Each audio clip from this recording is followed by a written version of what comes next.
एक बाहर एक राजा का राज्य शापित था। उसकी राज्य के बाहर एक नदी थी। नदी के उसे पर एक खतरनाक जादूगरनी का घर था। घर बहुत ही डरावना और बदसूरत था। राजा के पूरे राज्य पर जादूगरनी ने जादू किया हुआ था। राजा के राज्य में कभी भी खुशहाली नहीं टिकती थी। ना तो राज्य के किसानों की फसल अच्छी होती, ना ही ठीक से बारिश होती। ऊपर से जादूगरनी के जादू के कारण राजा की कोई औलाद नहीं थी। जब भी रानी गर्भवती होती, जादूगरनी गर्भ में ही बच्चे को मार डालती। राजा बहुत दुखी रहने लगा कि उसके बाद राज्य का क्या होगा और उसका उत्तराधिकारी कौन होगा।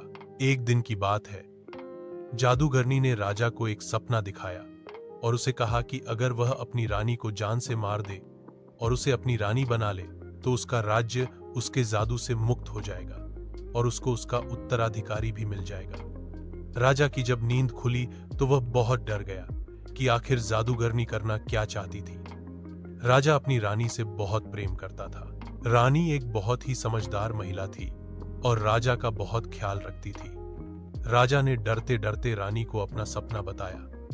रानी ने राजा की सारी बातें सुनी और कुछ नहीं बोली। रानी को उदास देखकर राजा कहने लगा कि मैं आज ही जाकर उसे जादूगरनी को जान से मार दूंगा।